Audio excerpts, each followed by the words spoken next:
আদর্শ। আমি মাঝে মাঝে বলে থাকি, পদ্মা সেতু ছাড়ার আগে মাত্র 2 থেকে 3 মাস আগে আমি ঢাকায় যাইতেছিলাম মাহফিলে, ফেরিতে পার হইতেছি, আমার গাড়িও পেয়ে যাই ফেরিতে, আর একজন এমপির গাড়িও সেই ফেরিতে। এমপির ড্রাইভার আমারে দেখে সেন্সে, আমার সাথে কথা কইতে সে একটু ভীত সন্ত্রস্ত। আমার ড্রাইভারে খুঁজে কয় কি মৌলানা নাসির সাহেব? কয় জি। কয় ওনাকে, ওনার বয়ান আমার স্যার খুব শোনে, স্যার উপরে কেবিনে আছে, আমি কি একটু স্যারকে বলবো হুজুরের সাথে সাক্ষাতের কথা? আমার ড্রাইভার কাছে তাই তো ভালো হয়, উনি যে স্যাররে বলছে, স্যার মৌলানা নাসির সাহেব হুজুর যে হুজুরি বয়ান শোনেন, উনি ফেরিতে আছে। বলার সাথে সাথে খবর দিয়েছে, আমার ডাইকে নিয়ে গেছে। এক জায়গায় বসে অনেক গল্প করলাম। স্যারের বাড়ি গোপালগঞ্জের কোটালীপাড়া, নাম তার কাজী ফিরোজ রশিদ। ঢাকা গত টার্মে, এই টার্মে কোন আসনে হয়েছে জানি না, গত টার্মে ঢাকা 5 আসনের এমপি ছিলেন। 1 নম্বর পাকা আমলিগ, বংশধরে আমলিগ, শেখ হাসিনার সিটেই তার বাড়ি, কোটালীপাড়া তার বাড়ি। এই ভদ্রলোক জাতীয় সংসদে দাঁড়ানো বসা আছেন, অধিবেশন চলতেছে। তার ভিতরে বাংলাদেশের নাম বলবো না, একজন স্বনামধন্য একটা দলের মুরব্বী নেতা, উনি দাঁড়াইয়া আহমদ শফি সাহ হুজুরকে গালি দিছে, আহমদ শফি সাহ হুজুরকে নিয়ে ব্যঙ্গ করছে। আহমদ শফি সাহ হুজুরে কয় তেঁতুল হুজুর, কয় তেঁতুল দেখলে যেমন জিভে পানি আসে, আহমদ শফি সাহ নাকি মাইকে দেখলে এরকম পানি আসে। ব্যঙ্গ করার সঙ্গে সঙ্গে আর কোন এমপি নাই, কাজী ফিরোজ রশিদ সাহেব সঙ্গে সঙ্গে দাঁড়িয়ে গেলেন, দাঁড়িয়ে বললেন, মাননীয় স্পিকার, সম্ভবত এমপি মহোদয় জীবনে কোনোদিন মাদ্রাসার বারান্দায় পাড়া দেয় নাই, আলেমুল আমাদের সম্পর্কে জানে না, তারা কত বিনয়ী, তারা কত ভদ্র। আমি এই জাতীয় সংসদে চ্যালেঞ্জ করে বলি, হাই সেক্টর থেকে নিয়ে হাই স্কুল থেকে নিয়ে বিশ্ববিদ্যালয় পর্যন্ত সারা বাংলাদেশের সমস্ত স্কুল কলেজ বিশ্ববিদ্যালয়ের ছাত্রদের রক্ত পরীক্ষা করবেন। যারা ওই সময় এইটা শুনেছেন, বক্তব্যটা ইউটিউবে শুনেছেন, তারা সাক্ষী দিতে পারবেন। এটা ইউটিউবে সার্কুলার হয়ে গেছে, ফেসবুকে চলে আসছিল। উনি বলেন সারা বাংলাদেশের সমস্ত হাই স্কুল কলেজ বিশ্ববিদ্যালয়ের ছাত্রদের রক্ত পরীক্ষা করবেন। প্রত্যেক 1000 সেলের রক্তের ভিতরে 500 সেলের রক্তের মধ্যে আবার গন্ধ পাওয়া যায়। 1000 সেলের রক্ত পরীক্ষা করবেন, 500 রক্তের মধ্যে আবার গন্ধ পাওয়া যাবে।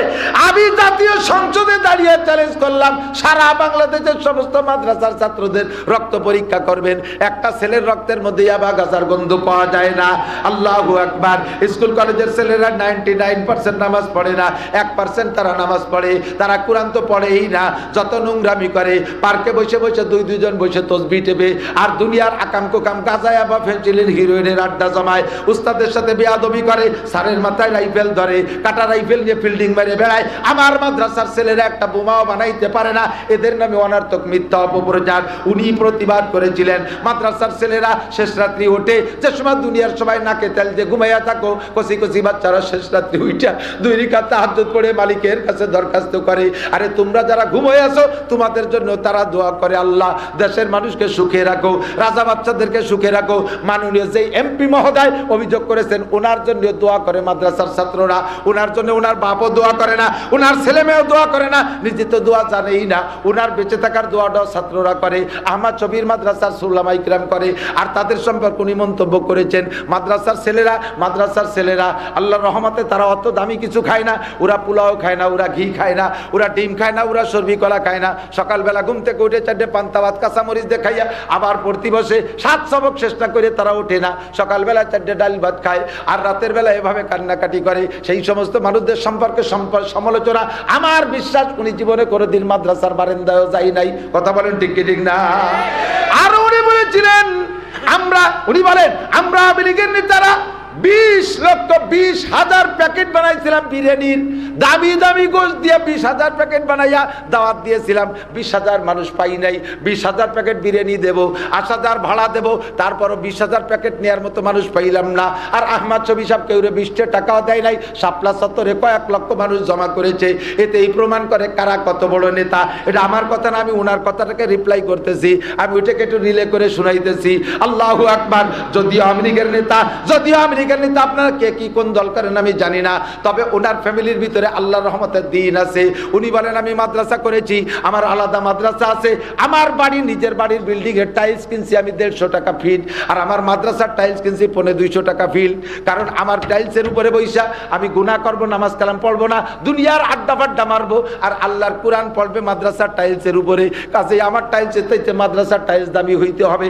আমার বাসায় 65 টাকা দামের চাউলের কেজি খাই, আর আমার মাদ্রাসার মাদ্রাসার ছেলেদেরকে আমি 75 টাকা দামের কেজির চাউল খাওয়াই, কারণ আমরা চাউল খাইয়ে দুনিয়ার আকাম কুকাম করব, আর তারা চাউল খাইয়ে আল্লাহর কোরআন পড়বে। তাদের সব কিছু আমার চাইতে ভালো হইতে হবে।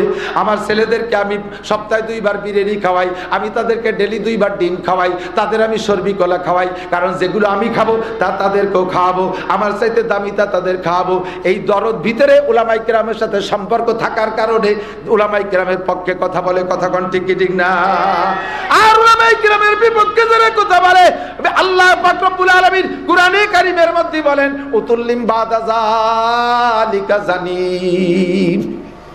নবী পাকের মজলিসের ভিতরে হুজুর বয়ান করতেছেন, এক বুড়ো লোক মাঝখানে বসে খালি উল্টো পাল্টা, একবার এদিক ফিরে বসে, একবার ওদিক ফিরে বসে, এর সাথে ঝগড়া বাঁধায়, ওর সাথে খুশাখুশি আরে, পিছনের দিক ফিরে বসে তাকে পুটপুট করে বাদাম খায়, চানাচুর খায়, এই টালটু বাল্টু করে। হুজুর মোটে ওয়াজার করতে পারতেছে না, হুজুরের জিব্বে শুকিয়ে আসতেছে। জিব্রাইল এসে কয় হুজুর আজকে ওয়াজের রস নাই কা? হুজুর কয় কি যে ওয়াজ আসবে কোন যাইতে? সব মানুষ বসে রয়েছে, ওই মাঝখানে ওই বুড়ো শয়তানটা জ্বালায় ওয়াজ করতে পারতেছি না। হুজুর কয় যে বুড়ো শয়তানটার নাম কি? কয় যে ওর নাম ওলীদ ইবনে মুগীরা। ওর নাম কি? ওলীদ ইবনে মুগীরা। হুজুরে বলতেছেন জিবরাইল আপনি চেনেন ওর? হ্যাঁ আমার বাচ্চা তাদের সাথে, ও তো বহুত পুরনো বুড়ো, চিনি মানে। কয় যে হুজুর ওর আসল অবস্থা জানেন? কয় না আসল অবস্থা জানি না। আসল অবস্থা হলো ওর জীবনে 9টা দোষ আছে। কয়টা? এই 9টা দোষকে সম্মিলিতভাবে আল্লাহ তাআলা আজকে সূরা কলমের ভিতরে বর্ণনা করেছেন। ওই সূরাটা আজকে আপনার কাছে নাজিল করতে আসছি। ওর ভিতরে 9টা দোষ আছে। 9 দোষের ভিতরে 1 নম্বর দোষ হলো উতুল্লিম বাদা যালিকা জানিম, ও হলো হারামজাদা জারুর সন্তান। ও পরিচয় দেয় ওর নাম ওলীদ, ওর বাপের নাম মুগীরা। অরিজিনাল ওর বাপ মুগীরা না, মুগীরা ওর জন্মদাতা না। মুগীরার স্ত্রীর পেটে জন্ম নিয়েছে, তবে ওই স্ত্রীর সাথে মিলন করেছিল মুগীরার গোলাম, সেই মিলনে জন্ম হয়েছে। সেই মিলনে যে গর্ভ, সেই গর্ভের সন্তান হলো ওইটা। ওর নাম ওলীদ, বাপের পরিচয় দেয় মুগীরা। অরিজিনাল মুগীরা ওর বাপ না। ওর জিন্দেগিতে 9টা দোষ, তার ভিতরে একটা দোষ হলো উতুল্লিম বাদা যালিকা জানিম। 1 নম্বর হলো হারামজাদা জারুর সন্তান। এবার জিবরাইল কয় হুজুর শুধু এই একটা না, কিয়ামত পর্যন্ত উলামায়ে কেরামের সাথে, ধর্মের সাথে, মাদ্রাসার সাথে, মসজিদের সাথে যারাই বেয়াদবি করবে, যারাই বিদ্রোহ করবে, আপনি যদিও বলতে না পারে, আপনার উলামায়ে কেরাম সামনের পর বলতে না পারে, তবে জেনে নিয়েন তাদের জন্মের মধ্যে কোনো না কোনো দোষ আছেই আছে। জন্মের দোষ না থাকলে ধর্মের সাথে বিদ্রোহ করতে পারে না, কোরআনের প্রতিষ্ঠার সাথে শয়তানি করতে পারে না, উলামায়ে কেরামের সাথে আদাওয়াতি করতে পারে না। যার জন্মের মধ্যে দোষ আছে তার এই স্বভাব। ইমাম আবু হানিফা ছাত্রদেরকে নিয়ে বসে, ছাত্র হলো আবু ইউসুফ মুহাম্মদ, ইমাম জুফার, এরকম জলিলুল কদর ইমাম, এনাদেরকে নিয়ে আসরের পরে বসে পাহাড়ের পাদদেশে ছায়ায় বসে ফিকহি আলোচনা করতেছেন, মাসলা মাসাইলের আলোচনা করতেছে। এর ভিতরে গোল হয়ে বসে বয়ান করতেছে। এর মধ্যে পাশের মাঠে পোলাপানরা খেলাধুলা করতেছে। এদের একটা বল উড়িয়ে এসে ওই ক্ষেত্রার মধ্যে, হুজুরকে মধ্যে পড়ছে। পড়ে একবারে হুজুরের সাথে, একবারে হুজুরের সাথে গাই খাতি খাতি আস্তে থেমে গেছে। মাঝখানে রয়েছে বলটা। 22 জন প্লেয়ার আইসে উকি মেরে দিয়ে বল কেউ নিতে আসতে সাহস পাচ্ছে না। এক একজন করে পাঠায়, তুই যা। ও কাছে যে দেখে যে ইমামে আবু হানিফা, ইমামে আবু ইউসুফ, ইমাম মোহাম্মদ, আবার বলতে হবে না, আজকে খেলা হবে না। একে একে 21 জন ফেল। 22 নম্বর প্লেয়ার কয় ওই রকম মেসি বানা করলি বল খেলা হবে না, বেলা তো চলেই গেল। ও লাভ দিয়ে যাই ওই গোলের মধ্যে, হুজুরকে ওই গেরের মধ্যে যাইয়া বলটা উঠে নিয়ে আবার লাভ দিয়ে চলে গেছে।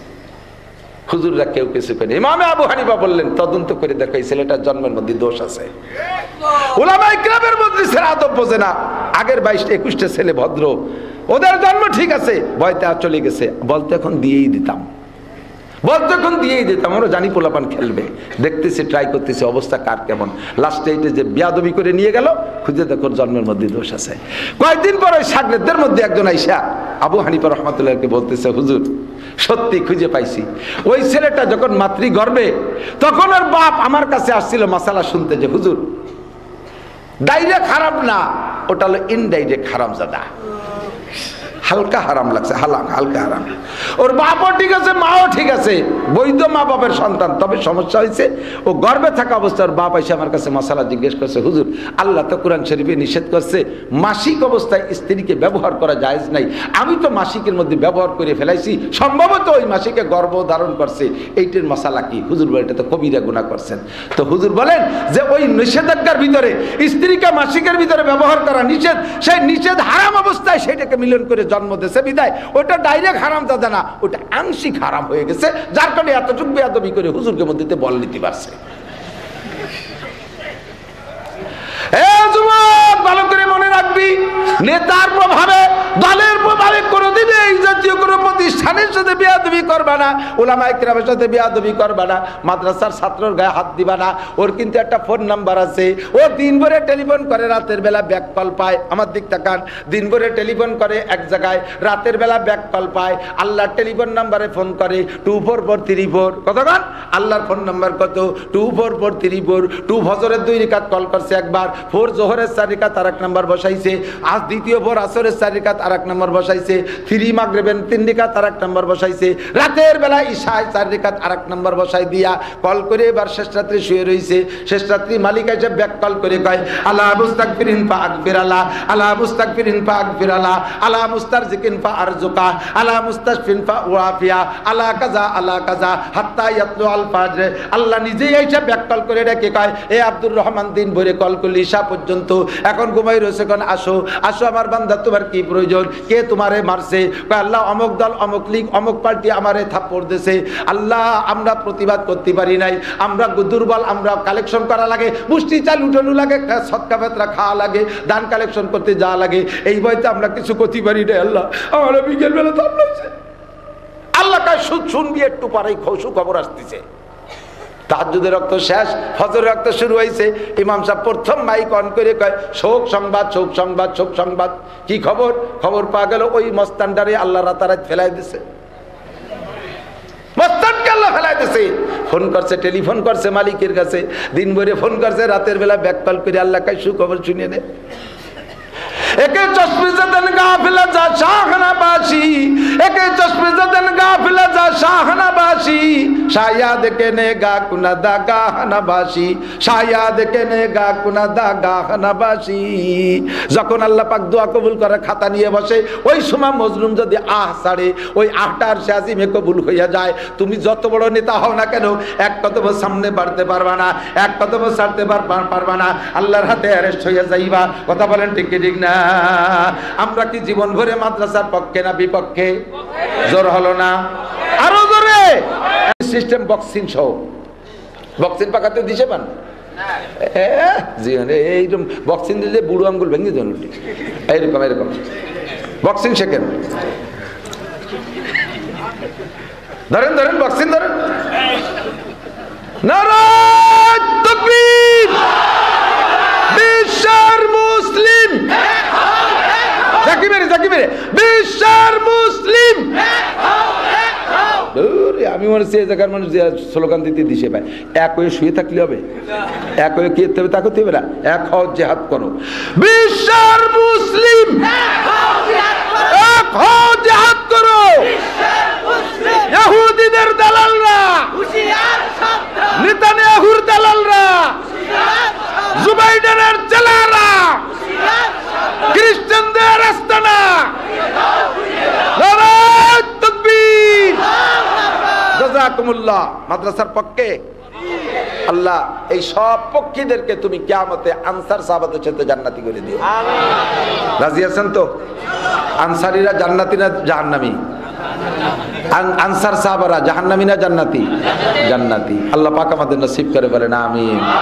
আরে ভাই, এই জায়গায় বসে আমরা স্লোগান দিয়ে ইসরায়েলের 1 পয়সারও ক্ষতি হই নেই, আর ওই ফিলিস্তিন গাজার মুসলমান দিয়ে 1 পয়সারও লাভ হয় নেই। ফাঁকে আমার লাভ হয়ে গেছে, আমাদের লাভ হয়ে গেছে। ইব্রাহিম আলাইহিস সালামরে পোড়ানোর জন্য নমরুদ আগুন জ্বালাইছে না?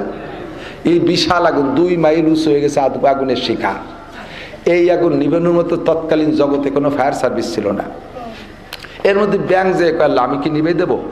ব্যাং ব্যাং, আল্লাহ তুমি আগুন দেখতে যাই, ও 1.5 মাইলের মধ্যে যারই খায় তাহলে তুই কি তোর কাছে দমকল আছে?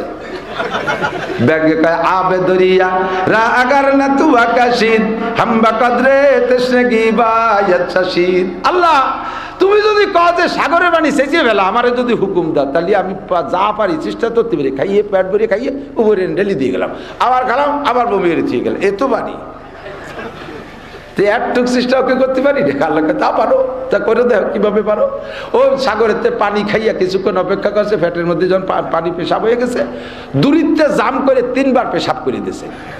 ব্যাঙ্গের পেশাব কি 1.5 মাইল দূরে যায়নি? ও আগুনের 1 মাইলের মধ্যে যার কায়দা নেই, 1 দাঁড়া পরে যাইয়ে তো পেশাব পড়ে গেছে। নমরুদিরও 1 পয়সার ক্ষতি হয় নাই, ইব্রাহিম আলাইহিস সালামের 1 পয়সার উপকার হয় নাই। ফাঁকে ব্যাংকটা এতটুকু সমর্থন করার কারণে তার দাম বাড়িয়ে গেছে। আল্লাহ কয়, ব্যাংক তুই আমার ইব্রাহিমের পক্ষে স্লোগান দিছিস, তোর 3টে পুরস্কার। 1 নম্বরে তোর পেশাবে কোনোদিন কম পড়বে না, তোর পেশাবে বরকত দিয়ে দিলাম। 1 রাত্রি 1 ব্যাংকের গায়ে 50 বার লাথি লাগলেও অট্টুক করে পেশাব করে। ওর সাথে কি পানির বোতল চাই? মাঝে মাঝে খাই নাইনি। এত পেশাব কোন জায়গাতে আসে? আল্লাহ কয় তুই রাতভর পেশাব করবি তবু অভাব হবে না, তুই আমার ইব্রাহিমের পক্ষে পেশাব করছিস। 1 নম্বর পুরস্কার। 2 নম্বরে আদম জাতির পেশাবও না পাক।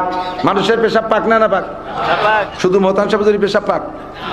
সর্বনার পেশাবের কোন পেশাবের পেশাব পাক? সব পেশাব না পাক। ব্যাঙ্গের পেশাব পাক। গায়ে লাগবে, কাপুড়ি লাগবে, ওই অবস্থায় নামাজ পড়বেন, দোয়া লাগবে না। দেখছেন লাভ কার? ইব্রাহিম আলাইহিস সালামের না ব্যাঙ্গের? ব্যাঙ্গের লাভ। আমরা হেতে স্লোগান দেবো, ওকে উপকার হোক আর নাও, লাভটা আমার হয়ে যাবে। 3 নম্বর পুরস্কার, অনার্থক খালি খালি যে ব্যাঙ্গে ক্ষতি করে না, এমন একটা ব্যাঙ্গ যদি কেউ মেরে ফেলে, তার যে গুনাহ হবে, গুনাহ মোচনের জন্য একটা খাসি কাফারা দিয়ে দিতে হবে। চিন্তা করতে পারেন, একটা ব্যাংক একটা খাসি দিয়ে তার সমাধান করতে হবে ব্যাংক মেরে ফেললে। আমি ড্রাইভারে কই যে রাস্তায় যা সামনে বাদে আর কিছু মারিস না, মারিস ব্যাংক মারিস নিয়ে, তাহলে 3টা কামাই হয়েছে যে খাসি কাফারা দিতে দিতে শেষ হয়ে যায়। ব্যাংক মারিস রে, ব্যাংক বহু দাবি। আল্লাহু আকবার। তা আমি কিছু পারি না পারি, কুওয়াতে নে কি নাদারি বদমাকুন বরবজুদে খুদসে তামবে হদমাকুন। নেকি করতে পারি না পারি, কমপক্ষে গুনাহ যেন না করি। কথা কোন? মাদ্রাসার উপকার করতে পারি না পারি, ক্ষতির জন্য বিপক্ষে একটা কথাও বলবেন না। পাহাড়, সৌদি আরব যারা গেছেন তারা দেখছেন পাথরের পাহাড়। বাংলাদেশের পাহাড় তো মাটি পাহাড়, সৌদি আরবে পাথরের পাহাড়। বড় পাহাড়ের পাশে জুড়ো জুড়ো পাহাড় আছে না, পাথর আছে না, ছোট ছোট পাথর। এখন বিশাল পাথর, পাহাড়েরটা এরকম শীতে দেখতে দেখতে যাচ্ছেন, উড়ি বাবা কত উঁচু, আবার 8 তালে রয়েছে, নিচে যে সাইজিটা পড়ে রয়েছে তা খেয়াল নাই। ওর একখানের সাথে হোঁচট খাইয়ে বুড়ি আঙ্গুলি নখ উল্টে গেছে। এখন আপনি পাহাড়ের পর রাগিয়ে গেছেন, শয়তান পাহাড়, তুই এই জায়গায় আসিস বিদায় ছোট পাথর গুড়ায় রাখ, আমি বাংলাদেশেতে আসি, তোরে আমি ভেঙে ফেলাই দেবো। বাংলাদেশের থেকে মাটির ডেলা নিয়ে গেছে, ফিরে বেড়াইছে, মাটির ডেলা কোরস ভরে ব্যাগ ভরে নিয়ে পাহাড়ে গায়ে চুর হচ্ছে, ভেঙে ফেলাই দেবো। তো বাংলাদেশের মাটির ডেলার গাইতি ডেলা কয়তো মাটির ঢিল, এর আঘাতে কি ওই পাহাড় ভাঙবে? কি ভাঙবে? ডেলা গুঁড়ো গুঁড়ো হয়ে যাবে, ঠিক কি ঠিক না? ও দোস্ত, মসজিদ মাদ্রাসা এগুলো পাথরের পাহাড়, এর নিচে তালবে আলিমকে ছোট পাথর ঘুরতেছে। আটা দেশেন, পায়ে লেগে গেছে, একটু হোঁচট খাইছেন, থাপ্পড় একটা মারি দিয়েছেন, আপনি পাথরের পাহাড়ে ঢিল মারছেন। যে ঢিল মারবেন ওই ঢিল ভাঙবে। বিপক্ষে 2 কলম লিখবেন, হাত কান প্যারালাইসিস এরকম জুলি বেড়া দিবে। মরার 10 বছর আগের জুলি বেড়া কি হয়েছে, ওই এগেনস্টে দরখাস্ত লেখছিল। মরার 10 বছর আগে বড় চোখ খোলা রয়েছে, কিচ্ছু দেখে না, সব লেস পেস শেষ, চোখে দেখে না। কি হয়েছে? মাদ্রাসার দিক বেকা নজরে তাকাতো, মাদ্রাসা বানাইছে, দেখাইছে, চোখ কাট করে তাকাইছে তো চোখের ডেলা শেষ। বিপক্ষে একমাত্রবার আর একমাত্রবার বাড়ি ক্রিমিনালিতে আটে যাবি, তোর পাও প্যারালাইসিস করে পঙ্গু বানায় বসাই দেবো। যে ডালা পারবি সেই ডালা শেষ। ব্রেনের মধ্যে কুটলাম কুটকুট তৈরি করছো, ক্রিমিনালি তোর ব্রেন স্টক করে শোয়াই দেবো। বিপক্ষে কথা বলছিস, মরার আগে মুখখান প্যারালাইসিস করে ফেলাই দেবো। কথা বলে গেলে তিতালে থাকবি, নালাতি থাকবি, শয়তান। ডেলা জিরা মারবি সেটি ভাঙবে। কুওয়াতে নে কি নাদারি বদমাকুন বরবজুদে খুদসে তামবে হদমাকুন। পারলে কিছু উপকার করেন, না পারলে ক্ষতি করেন না, ক্ষতির মধ্যে পড়ে যাবেন। কথা কন, লা তাজলিমুন ওয়া লা তুজলামুন। কষ্ট হচ্ছে? আমি কি একেবারেই খারাপ কথা করছি নাকি? আমি তো আমার গতিতে, আসলে আমি দেখছি, আল্লাহু আকবার, লক্ষ্য করেন এদিক তাকান, আমি আয়াত পড়ছি কিন্তু অন্যতা। একদল কবিরে যাই কমই মাদ্রাসার হুজুররা সৌজন্যে আয়াত একান ভরিতে ওয়াজ করে বেড়ে অন্য জায়গায় দিয়ে। আমি দেখেছি যেদিন ওয়াজ আমি নিজের পক্ষ থেকে সাজাই দিয়ে এই কব, সেদিন আমার কথায় তাল আসে না। আমি দেখেছি যে এলাকায় যেটা আমি আয়াত পড়ছি একটা, আই সে যায় অন্য কিছু। আমি ওদিন বুঝি এটা ওয়াজ মিনাল্লাহ, আজকে রোজা আল্লাহর পক্ষ থেকে আসছে বলে মনে করি। কাজেই আমি ওই আয়াতের আয়াত পড়া রয়েছে যে আল্লাহ বলছিল আর একদিন এসে কব, একেবারে বলবো না, তারা তর্জমা একটু বলবো। আপনাদের কষ্ট হচ্ছে? আল্লাহু আকবার। তো মাদ্রাসার পক্ষে থাকবেন তো? শারফুল মাকানা বিল মাকিন, আল্লাহর রহমতে এর ওসিলায় এই মাদ্রাসা আশরাফুল মাদারিস নাকি আশরাফুল মাদারিস, আল্লাহর রহমতে নামটাও বহুত বড় একটা দামি জায়গা থেকে আসছে। হাকিমুল উম্মাত আশরাফ আলী থানভী রাহমাতুল্লাহ আলাইহি, হাকিম। আল্লাহু আকবার। এক মজার কথা হিসেবে গেল মনে হয়, ওনার নাম হাকিম। নাম কি? উপাধি হলো হাকিম, নাম হলো আশরাফ আলী। হাকিম মানে হেকমত। এই তালবি আলিমরা বিশেষ করে উলামায়ে কিরাম খেয়াল করবেন, আর আপনারাও মাতুব্বারও খেয়াল রাখেন, মনে রাখে, অনেক সময় বিচার আচার এগুলো লেগে যায়। আল্লাহ, উনি বড় সাহেবে হেকমত, হেকমতের মাধ্যমে উনি কাজ করতেন বেশি। উনি ফতোয়া দেন উনার এলাকায়, উনি তো বড় মুফতিও, শত শত ফতোয়া প্রত্যেক দিন দিতেন। তো ওনার এলাকার একজন নাস্তিক, আল্লাহ মানে না, কি মানে না, আল্লাহ নাই, তার যুক্তিতে কোনোভাবে ধরা পড়ে না যে আল্লাহ আছে। এখন ওর সাথে আলেম উলামারা যারাই তর্কে বসে, মৌলবীরাও ব্যবসাকের মধ্যে পড়ে যায়, ভয়তে হাটে বাজার ওরে দেখলি সে গলি ছেড়ে আর এক দিক দিয়ে চলে যায়, ওই নাস্তিকের সাথে দেখা করে না। তখন একদিন এক মৌলবী সাহেব হিম্মত করে ওনার সাথে সাক্ষাৎ করছে, মে ভাই, তোমার জ্বালায় আমরা হুজুররা আটে আসাই ছাড়ান দিছি, তুমি আল্লাহরে খুঁজে পাও না, তুমি একটু আশরাফ আলী থানভীর কাছে যাও, ওনার কাছে গেলে আল্লাহরে পাবা। এখন ওকে ঠিক আছে যাই, এই দেশের সব মৌলবীরে হারাই দিছি, এবার লাস্টে আশরাফ আলী থানভী আছে। আল্লাহ না, পাবো না, দোয়া করে দেয় এখনই। ওই যে লোকজন উঠাউঠি হতেছে, পেশাব আছে না, পেশাব আছে, পেশাব এক আঙ্গুল দেখাবেন পেশাব আসলে, তাহলে বুঝবো যে আপনার পেশাব আছে। আমি বুঝবো যে মাদ্রাসায় 1000 টাকা দেবেন। আপনি 1000 টাকা দিয়ে যে পেশাবখানায় যে পেশাব করে শুয়ে থাকেন, আমরা ডাইয়ে উঠবো না ইনশাআল্লাহ। মিথ্যে কথা আঙ্গুল দেখালে ডায়াবেটিস হবে। আল্লাহ সবাইরে সুস্থ রাখুক, কারণ আমিন। সবাইরে সুস্থ রাখুক, বলেন আমিন। তো থানভী রহমাতুল্লাহ আলাইহির কাছে ও কাছে যাচ্ছি, তা সারা হিন্দুস্তানের সব মৌলবীরে কাঁপাই দিছি, এক মৌলবী আশরাফ আলী ওটারে হারাই দিতে পারলে এবার আল্লাহ নাই প্রমাণ হবে। গেছে থানভী রহমাতুল্লাহ আলাইহির ওখানে, যেয়ে দেখা যায় থানভী রহমাতুল্লাহ মাথায় পাগড়ি দেয়া, আশরাফ আলী থানভী মাথায় পাগড়ি পরা। শুকনো মানুষ ছিলেন আমার মতো, কিন্তু পাগড়ি ছিল মাথায়, তো বড় পাগড়ি। যাইয়েই দেখে, হ্যাঁ মৌলবী, মাথায় এত বড় খেতা মাংস কে? এতে মাথা গরম হয়ে যায়, মাথা ইট হয়ে দেখলো। থানভী রহমতুল্লাহ টের পাইছে যে এই সেই নাস্তিকের কাপড় খা পাবলিক। আমি পাগড়ি বানছি, আমার মাথা গরম হবে, তোমার কি? পাগড়ি বানলে মাথা গরম হয়, তোর মাথা তো বাড়ি শোনা কর। হ্যাঁ, ও তো আল্লাহ মানে না। প্রাকৃতিক বাতাসে, প্রকৃতির বাতাসে, প্রকৃতির চুল আমার মাথায়, এই চুলে বাতাস লাগে, মাথায় এয়ার কন্ডিশন ঠান্ডা থাকে। তোমরা মৌলবীরা মাথায় পাগড়ি বাঁধো, তোমাকে মাথা সবসময় গরম তাই। থানভী রহমতুল্লাহ বলতেছেন, আমি এই জায়গায় বসে ফতোয়া দেই, পুরো ভারতবর্ষের সব ফতোয়া দেই। তা যত ফতোয়া দিছি তার ভিতরে তালাকের ফতোয়া বেশি দেই। তো এই পর্যন্ত যত তালাকের ফতোয়া দিছি, আমার একটা মৌলবীর বউ তালাকের ফতোয়া আমি দেই নেই। আর কেউ বউ তালাক ঠান্ডা মাথায় দেয় না, মাথা গরম হলেই বউ তালাক দেয়। কতক্ষণ না, ঠান্ডা মাথায় কেউ তালাক দেয়? মাথা গরম হবে, এরপরে বউরে মারবে, গালাগালি করবে, ছাগলের ঠ্যাং ধরে টানি ছিঁড়ে বেলা দেবে, বিলেটের কমচে কাটি বেলা দেবে, শোকেশ রাত্রিতে বাড়ি বেলা দেবে, ভাতের হাড়ি ধরে বাইরে চালি বেলা দেবে, ডাউলির গামলা ধরে বোর মাথা ঢেলে দেবে।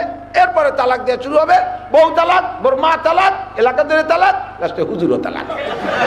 এই হলো তালাকের নিয়ম। এত মাথা গরম নালি কেউ বউ তালাক দেয় না। আর আমি এখানে যত তালাক লেখছি, খাতা দেখ দেখ, একটা আমার মৌলবীকে বউ তালাকের ফতোয়া আমি লেখি নেই। সব তোকে মতো এয়ার কন্ডিশন গরম হয়ে যায়, বউ তালাক দিয়ে আসিস, তারপরে ফতোয়া দিই। পাগড়িতে মাথা গরম হয় না, তোকে এয়ার কন্ডিশন এমনি গরম হয়ে যায়। কবিস কথা, তুই পাগড়ির দোষ দিচ্ছিস, কি জন্য আসছিস তাই কয়, যে কি জন্য আসছিস তা পরে বলবো, আগে তুমি পাগড়ি বান্ধবকে তাই কও। এখন থানভী রহমতুল্লাহ, পাগড়ি আমি কেন বান্ধি এটা আমি বলবো না, এ তোর বউ আমার চেয়ে ভালো জানে। আবার গরম হয়ে গেছে। মৌলভী থানভী, তুমি আমার বউর সাথে কবে লাইন করছো? তুমি আমার বউরে কে রেছেন? থানভী কয়, দেখছিস তোর এয়ার কন্ডিশন হিট হয়ে গেছে, আমার ভাগড়ি গরম হই নেই। যা তুই তোর বউর কাছে শুনিয়ে। ওই জায়গা থেকে রাগে রাগে পথ করতে গেছে, বউরে তো তালাক দেবেই, মারবে পিটেবে, যাইয়ে গ্রাম্য ভাষায় মোটা মোটা 7-8 কান 10 কান বোমার মতো মারিয়ে দিয়ে, তুই থানভীরে চিনিস কি করে? থানভী তোর সাথে প্রেম করলো কবে? এই কই রাগারাগি বাঁধাইছে। মহিলা আবার দিনদার ছিল, সে গোপনে গোপনে নাস্তিক স্বামীর ঘর করে, অথচ ভিতরে ভিতরে থানভী রহমাতুল্লাহ আলাইহির বই পুস্তক পড়ে, গোপনে গোপনে হুজুরি মুরিদ। এই জন্য ওর স্ত্রীও মানে থানভীও জানে যে ওর স্ত্রী আমার সম্পর্কে জানে, এই জন্যই পাঠাই দিয়েছে যে তুমি এরকম, তুই থানভীর সাথে প্রেম করলি কবে? এমন কইছে, তোমার এয়ার কন্ডিশন আমার হুজুরির দ্বারে যে গরম হয়ে গেছে, তুমি আর আকাম করতে জায়গা পাইলে না, বসো, ঠান্ডাও খাও। তারপরে কই যে তোর পিসাব কইছে যে তুই নাকি পাগড়ির ফজিলত জানিস, কর নলি তোর আজকে তালাক দেবো। তো উনি বসেছে, তুমি বসো, ঠান্ডাও খাও, সুস্থ। তারপরে কইতেছে পাগড়ির ফজিলত। ওই দিন আবার রান্না বান্না বেশ ভালো ছিল, সব খাবার স্বামীর সামনে নিয়ে আসছে। পোলাও আছে তাজালি দিয়ে ঢাকা, বিরিয়ানি আনছে তাজালি দিয়ে ঢাকা, পায়েস রান্না তাজালি দিয়ে ঢাকা, গোশ জালি দিয়ে ডেকে আনছে, তারপরে ঘি জালি দিয়ে ডেকে আনছে, মাখন জালি দিয়ে ডেকে আসছে, লাস্টে একটু মধু আনছে তাজালি দিয়ে ডেকে নিয়ে আসছে। শুধু সিলুমসি একটা ওইটা আলগায় নিতে হয়েছে।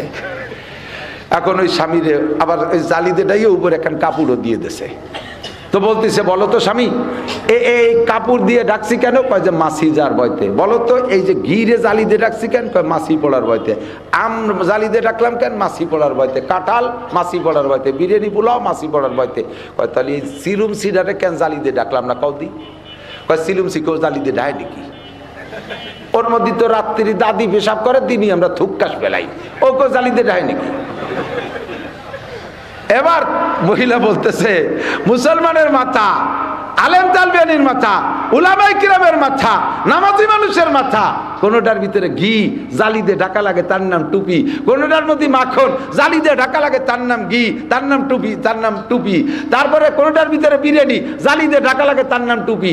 এরপরে সব কিছুর পরেও এই জালির তলেও পোকা ঢুকে পড়তে পারে, মাছি ঢুকতে পারে, এই জন্য উপরে একখান কাপড় দিয়ে ঢেকে রাখতে, তার নাম পাগড়ি। আর তোমার মতো নাস্তিকের মাথা দাদির সিলুমসি, রাতভর পেশাব করে, দিনই মাছি থুককাশ মারে। এই সিলুমসি হলো তোমার মাথা। কাবেলে গর কাকে গিরাত জারশাবাদ নাকে সর জর বুরদে কাকে স্তর শাবাদ উজে কারে বারে গহর আওয়ারাদ আজিয়া সোয়ে বরসর আওয়ারাদ গর্ত সঙ্গে খারা মার মারবুদি চৌবা সাহেব দিল রসি গহর ছবি। একটু কথার ভিতরে নাস্তিকের সিন আল্লাহ তাআলা খুলে দিয়েছে।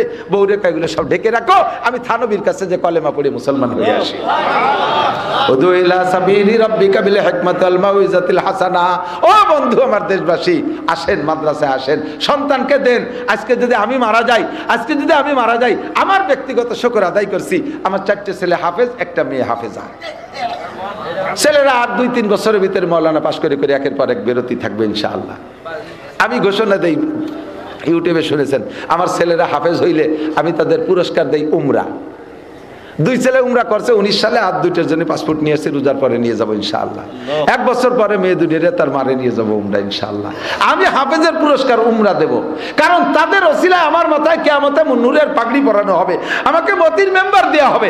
আমার ছেলে মেয়েরা হাফেজ বিদে, আমি হাফেজ না, তাদের ওসিলায় আমাকে আল্লাহ তাআলা এই সম্মান দেবে। আমি তাদের পুরস্কার কি দেব? দুনিয়ায় সর্বশ্রেষ্ঠ মুসলমানের পুরস্কার হজ আর উমরার চাইতে আর বড় পুরস্কার হতে পারে না। ঠিক না? আমি তাদেরকে উমরা পুরস্কার দেবো ইনশাআল্লাহ। আমি যদি আজকে মারা যাই, আমার ছেলেদের কেউ আমার জানাজায় দাঁড়াবে, আমার জানাজা আমার ছেলেরা কেউ পড়াবে। আমি আমার মতো বাপ তাদের সামনে যদি ইন্তেকাল করি, জানাজায় যদি দাঁড়ায়, বলেন কি হাসতে হাসতে দাঁড়াবে না কাঁদতে কাঁদতে? তাকবীরই দিতে পারবে না, কানবে আর তাকবীর, আল্লাহু আকবার, পুরো মাঠ কানবে আমার সন্তানের কান্নার সাথে সাথে। হাজার হাজার মানুষ জমা হবে, সব কানবে, আমার সন্তান জানাজায় ইমামতিতে তাকবীরে কাঁদতেছে। ঠিক না? আপনার জানাজার ইমামতি কে করবে? মসজিদের ইমাম সাহেব, তাই তো? ইমাম সাহেবের সাথে আপনার সাথে রক্তের কি কানেকশন?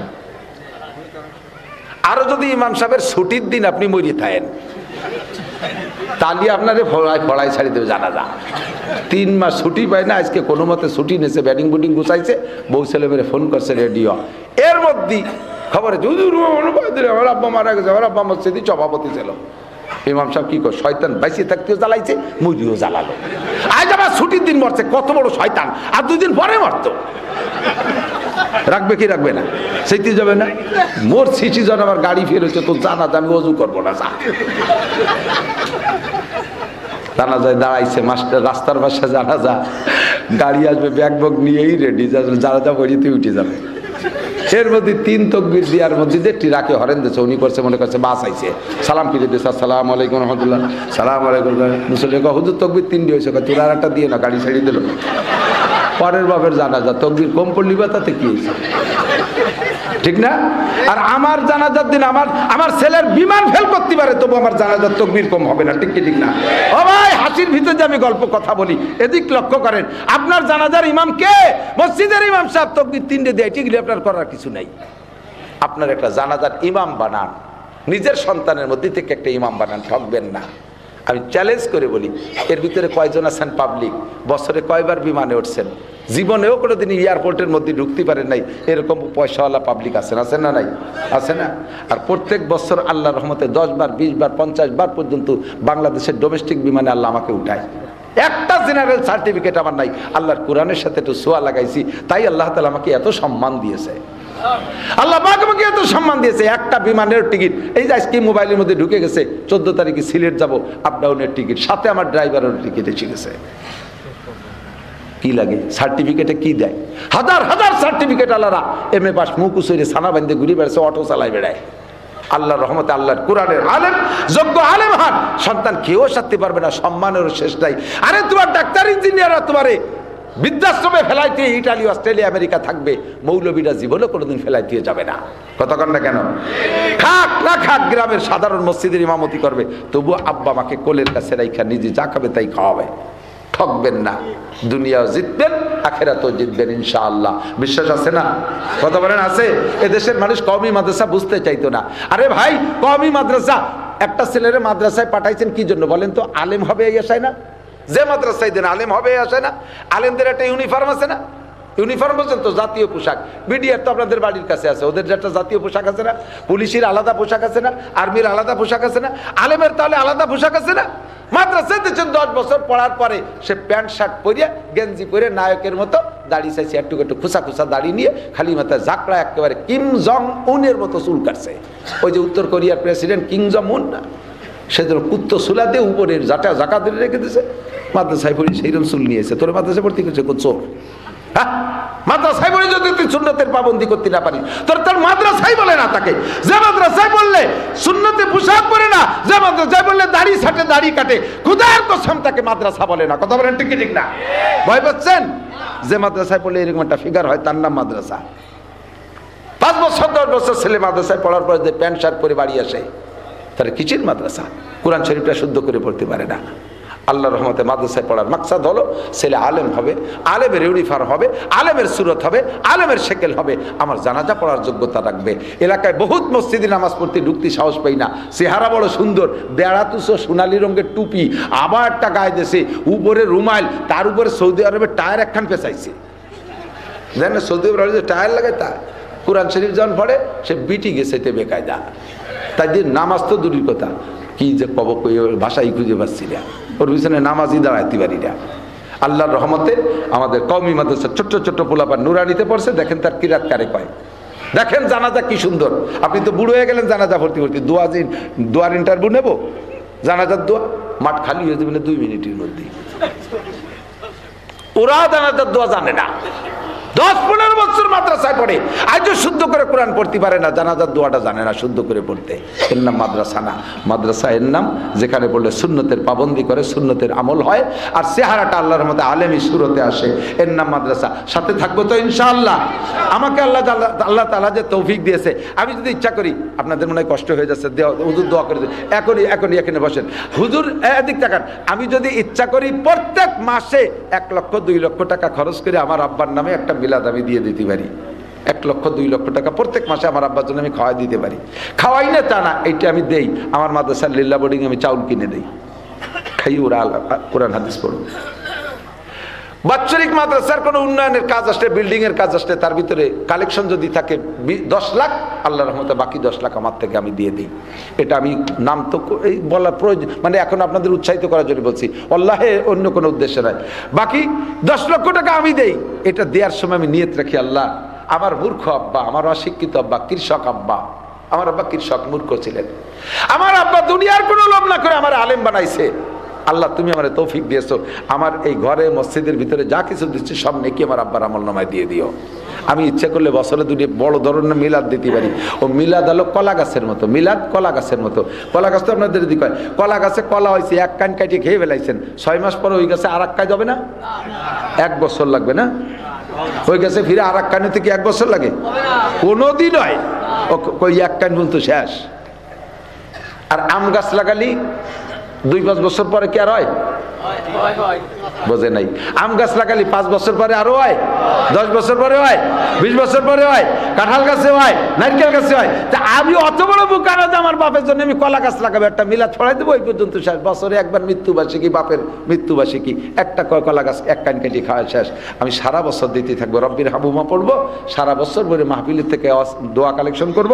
আর আমার তৌফিক করে যে আমি মাদ্রাসায় সদকা জারিয়া, মাদ্রাসায় সদকা জারিয়া, এই যে মাদ্রাসার সামনে শোটা অনেক সুন্দর হয়েছে, কিন্তু এর জন্য কি যেন বাকি আছে, হয় টাইলস করবে না রং করবে, কি যেন বাকি আছে। কি বাকি আছে? মহিলা মাদ্রাসায় নতুন ঘরের দরকার। মহিলা মাদ্রাসায়, আমার মাদ্রাসা, আমার একটা মহিলা মাদ্রাসা আছে, কিছুদিন আগে একটা মেয়ে নিয়ে এসে, মানে 3 বছর আগে একটা মেয়ে নিয়ে আসছে এক মহিলা। এই মহিলা এনে কয় হুজুর এইটারে রেখে গেলাম, এর পড়াই টড়াই মানুষ বানায় যা করার করেন। আমি কই যে ওর গার্জিয়ান কে? কয় ওর গার্জিয়ান নাই। গার্জিয়ান ও কার? আমি ও কার কে? কয় যে ও কের কেউ না। তো তুমি কোন জায়গা পাইলে? কয় যে কই তো শোনেন, ওর আব্বা মা মারা গেছে, ওর দাদা দাদিও মারা গেছে, নানা নানিও নাই, ওর একটা ফুফু খালা নাই, ওর একটা মামু নাই, একটা চাচা নাই। আমার স্বামী ছিল ওর একমাত্র চাচা, আমার স্বামীও মরে গেছে। আমি এই 2 বাচ্চা নিয়ে আর এক জায়গায় বিয়ে বসছি, আমার 2 সে বাড়িতে খাতি দেয় না, তো ও যে কিভাবে সে জায়গায় নিয়ে উঠবো কন? এই জন্য দিয়ে গেলাম আপনার কাছে। রাখেন, এই কি তাড়াই দেওয়া যায়? কোন কোথায় তাড়াই দেবো? যে মহিলা নিয়ে আসছে তার পোশাকের দিক তাকাইলে তার একটা নতুন কাপড় কিনে দেওয়া লাগে। এইরকম বহুত অসহায় গরিব মিসকিন মেয়েরা তারা আশ্রয় পাচ্ছে না, প্রশ্রয় পাচ্ছে না, দাঁড়ানো খাড়ানোর জায়গা পাচ্ছে না। উলামায়ে কেরাম ফিকির করে তাদেরকে দিন শেখানোর জন্য মাদ্রাসা করছে। আপনার সন্তানরা বাড়ি যে আব্বাকে ডাক দেয়, আব্বা খাবারটা দেন, আপনি টাকা দেন, খেয়ে আসতেছে কিনে, আর তাদের বাড়ি যে এরকম বলার কেউ নাই। বাপ থাকতেও বাপের কাছে চাইতে পারে না, বাপের দিন চলে না, সংসার চলে না, যা ইনকাম করে সেই সমস্ত গরিবের বাচ্চাগুলো আপনাদের এখানে আমাদের সব মাদ্রাসায় পড়ে, ছেলেও মেয়েও। এই জন্য আমরা মহিলা মাদ্রাসার পিছনে একটু সময় দেই, একটু অর্থ দেই, তৌফিক অনুযায়ী। কোনো এক আল্লাহর বান্দা যদি থাকেন মহব্বতের সাথে, যে হুজুর এই অসহায় অবলা মেয়েদের দিন শেখার জন্য, তাদের প্রতিষ্ঠানের জন্য ইনশাআল্লাহ আমি 1000 ইট দেবো ইনশাআল্লাহ। আপনি দোয়া করব, এই 1000 মানুষ নিয়ে দোয়া করব গভীর রাত্রে, আল্লাহ তাআলা আপনাকে হালালভাবে লক্ষ লক্ষ টাকার বরকত দেবে। আল্লাহ তাআলা আপনাকে মক্কা মদিনা জিয়ারত নসিব করবে। বংশে যারা কবরে চলে গেছে তাদেরকে আল্লাহ তাআলা জান্নাতি করে দেবে।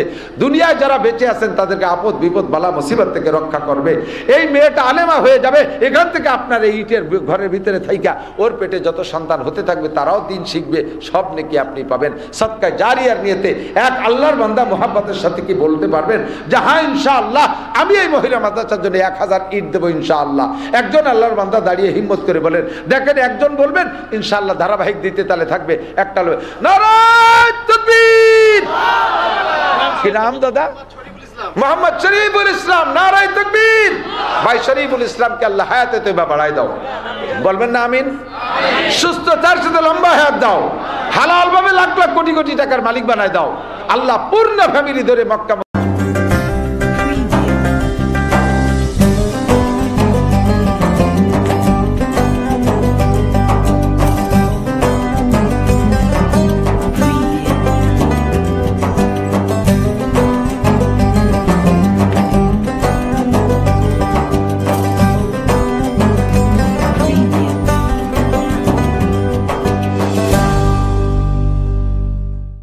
ভারতের শিব শক্তি নাম 70 লক্ষ হিন্দুদের দেবতা ছিল। তৎকালীন মুরব্বী যারা মাঠে ময়দানে বাস শুনতেন সাক্ষী দিতে পারবেন। ওনার নাম পরবর্তী নাম হলো ইসলামুল হক। বাংলাদেশে এসে অনেক মাহফিলে অংশগ্রহণ করতেন, অনেক মাহফিলও করতেন। ইসলামুল হক ফ্যামিলিতে 4 সদস্য, যোগ্য 2টা ছেলে মেয়ে, বিশ্ববিদ্যালয়ে পড়ে।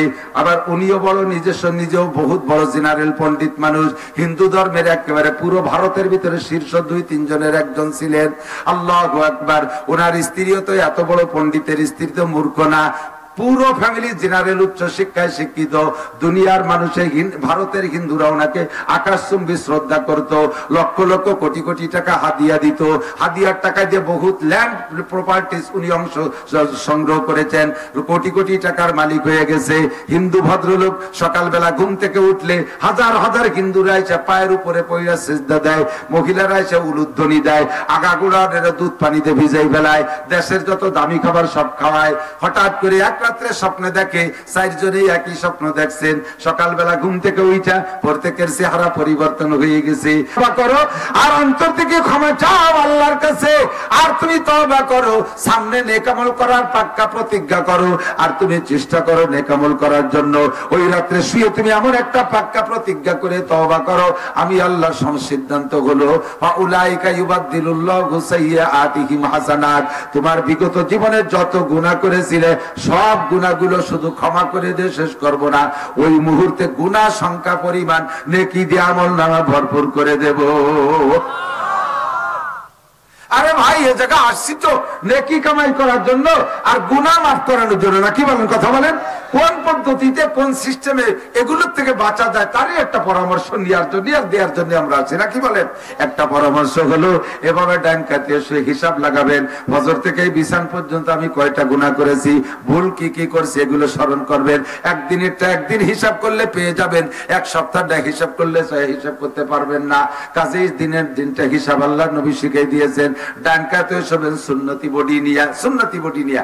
আর ওই জায়গা দোয়াটা পড়বেন কি, তওবার পরে দোয়া পড়বেন কি, আল্লাহুম্মা বিসমিকা আমুতু। বলেন আল্লাহুম্মা বিসমিকা আমুতু ওয়া আহইয়া।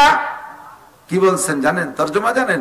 আল্লাহ তোমার নামে মরি, তোমার নামে বাঁচি। এই যে ঘুমাইতেছি মানে তোমার নামে মরিতেছি। ঘুম হলো মরণের সাদৃশ্য, মরণের নমুনা। মানুষ মারা গেলে যেমন জগতের কিচ্ছু টের পায় না, যাদের ভালো কড়া ঘুম আছে গভীর ঘুমে নিমজ্জিত হইয়া যায়। অনেকে এক বিছানের থেকে আর এক বিছানে সরাইতে হয়, তাও টের পায় না কোন জায়গা নেছে। কথা কন ঠিক না? এরকম ঘুমটা হলো মরণের সাদৃশ্য। আমার আপনার প্রত্যেকেরই জানা আছে 2-4টে কিস্সা সবাই জানি। আমাদের আপনদের ভিতরে অনেক এমন আছে, ওই যে রাত্রে সন্ধ্যাকালে ঘুমাইছে, সন্ধ্যা রাত্রে আর দুনিয়ায় সজাগ হয় নাই, ওই ঘুমের মধ্যে তার মরণ হয়ে গেছে। এমন অ্যাক্সিডেন্ট শুনছেন কি শোনেন নাই? 2-4টা। আমিও আল্লাহর কাছে মরণের অঙ্গীকার করে ঘুমাইতেছি, আমার এই ঘুমটা চির ঘুম হয়ে যেতে পারে। কাজে আমার এটা জীবনের শেষ ঘুম হলে আমার তওবাটা কেমন করা দরকার, আমার তওবাটা কেমন করা দরকার। যেই লোকটারে ফাঁসি দেওয়ার ফাঁসির হুকুম হয়ে গেছে, আর মাত্র 1 ঘন্টা পরে তারে ফাঁসিতে ঝুলানো হবে, ওই লোকটাকে 2 রাকাত নামাজ পড়ার সুযোগ দেওয়া হয়। যদি মুসলমান হয় 2 রাকাত নামাজ পড়ার সুযোগ দেওয়া হয়। ওযু বানাইয়া 2 রাকাত নামাজ পড়িয়া ওই জায়গা সে তওবা করে, ওই সমাজে সে তওবা করে। বলেন তো তওবাটা কেমন তওবা করে? আর 1 ঘন্টা, আধা ঘন্টা থাকতেও পরে আস্তাগফিরুল্লাহ, আমার দুনিয়ার হায়াত আর মাত্র আধা ঘন্টা। তওবাটা তার কেমন হয়? ও বন্ধু, আমি আর মাত্র 10 মিনিট পরে ঘুমিয়ে যাব। এই ঘুমানোর সঙ্গে সঙ্গে আমার মরণটা হয়ে যেতে পারে। কাজে আমি দোয়া পড়তেছি, আল্লাহ তোমার নামে মরিতেছি, ও আহিয়া, আবার বাঁচলে তোমার নামে বাঁচবো। সকালবেলা ঘুম থেকে উঠে আবার দোয়া পড়েন কি, আলহামদুলিল্লাহিল্লাযী আহিয়ানা বাদামা আমাতানা। সব প্রশংসা ওই আল্লাহর, যে আল্লাহ তাআলা আমাকে 6 ঘন্টা মেরে রাখার পরে আবার বাঁচাই দিয়েছেন। শব্দের তরজমা কিন্তু তাই, আহিয়ানা বাঁচাই দিয়েছেন আমাদেরকে, বাদামা আমাতানা কিছুক্ষণ মেরে রাখার পরে, ওয়া ইলাইহিন নুশুর। এই আল্লাহ তাআলা 6 ঘন্টা মেরে রাখার পরে যেহেতু বাঁচাই দিতে পারছেন, স্থায়ী মরণ দেওয়ার পরে আবার কিয়ামতের ময়দানে বাঁচাইতে পারবে কি পারবে না? এ বন্ধু, যুবক, রাত্রে শোয়ার সময় কানের মধ্যে মমতাজের গানের খিল লাগায় ঘুমাইস না। টেলিভিশন অন করে দিয়ে দেখতে দেখতে ঘুমাইস না, ফেসবুকটারে চোখের সামনে কাট করে ইউটিউবে ল্যাংটা ছবি অন করে দিয়া দেখতে দেখতে ঘুমাইস না। তোর ঘুমটা যদি ওই হালাতে হয়, তামুতুনা কামা তাহয়াউন ওয়া তুহশারুনা কামা তামুতুন, তোমার জীবনটা যেমন চলতেছে ওই হালাতে তোমার মরণ হবে। ওয়া তুহশারুনা কামা তামুতুন, যেমন তোমার মরণ হলো হাসরের মাঠে উঠবা তুমি ওইভাবে। ফেসবুক দেখতে দেখতে উঠবা, ইউটিউব দেখতে দেখতে উঠবা, ল্যাংটা ছবি দেখতে দেখতে উঠবা। যেই সময় হাজারো মানুষ কোরআন পড়তে পড়তে উঠবে, জিকির করতে করতে উঠবে, আমরা যারা মরণের সময় কলেমা নসিব হবে, কিয়ামতের ময়দানে কলেমা পড়তে পড়তে উঠবো। কন্যা সুবহানাল্লাহ। আমি বলি না, বিশ্ব নবী বলেছেন, আল্লাহর নবী বলেন তামুতুনা কামা তাহয়াউন ওয়া তুহশারুনা কামা তামুতুন। এবার নবী বলেন মান কানা আখিরু কালামিহি লা ইলাহা ইল্লাল্লাহ। একটু পড়ে বলেন, মান কানা আখিরু কালামিহি লা ইলাহা ইল্লাল্লাহ মুহাম্মাদুর রাসূলুল্লাহ দাখালাল জান্নাহ। জীবনের শেষ কলেমাটা হবে লা ইলাহা ইল্লাল্লাহ। ওই লোকটা যেন বেহেশতে চলিয়াই গেল। বেহেশতে তো আর এই সময় যাব না, যাব তো হাসরের মাঠে। তাহলে তার মানে বেহেশতে চলিয়াই গেল, এর মানে কি ওর জন্য বেহেশতে ওয়াজিব হয়ে গেছে। কতক্ষণ? আরে আমাদের দেশে এদিক থেকে মিসাল দিলি বুঝতে সহজ হয়।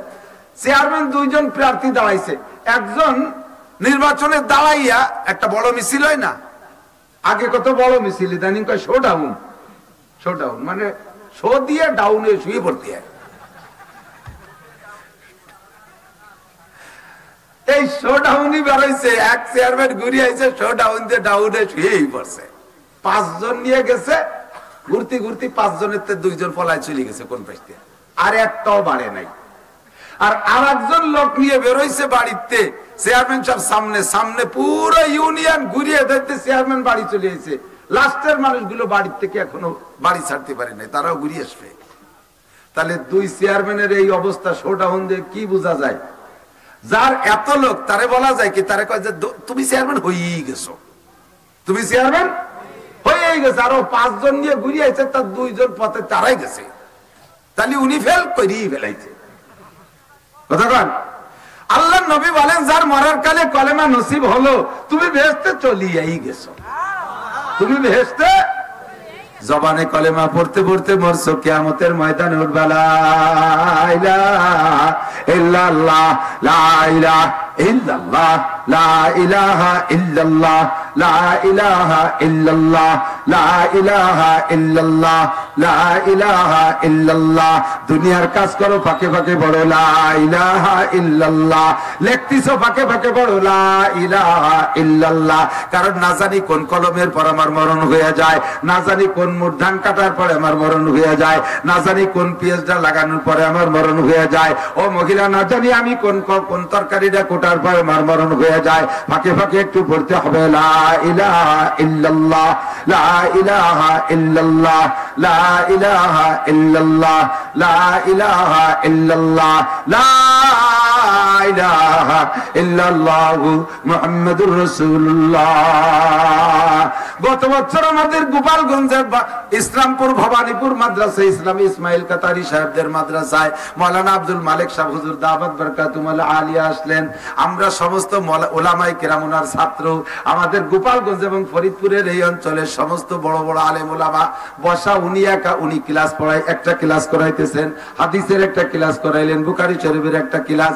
যে জায়গা আমাদের এই বেল্টের মুরব্বী মকলে সব আলেম ওলামা বসা, উনি পড়াইতেছেন হাদিস। আমাদের আসবেন নেতারা আইসে পাবান ইনশাআল্লাহ, আসতেছে ইনশাআল্লাহ। আমার দিক থেকে আল্লাহ দাওয়াত দিচ্ছি, ভাইজানরা আসেন ওখানে বসেন ইনশাআল্লাহ। তো উনি পড়াইতেছে হাদিস, তার ফাঁকে ফাঁকেও দেখি আল্লাহর বান্দা পড়তেছে আস্তাগফিরুল্লাহ লা ইলাহা ইল্লাল্লাহ আস্তাগফিরুল্লাহ লা ইলাহা ইল্লাল্লাহ। আমি বুঝতে পারিনি যে ইয়ে করে, তখন টের পাইলাম আরে আস্তাগফিরুল্লাহ কই আল্লাহর কাছে ক্ষমা চাইলাম বিগত গুনাহ মাফ, আর লা ইলাহা ইল্লাল্লাহ পড়ে আমি রেডি থাকলাম, এখনই মরণ হলে সমস্যা।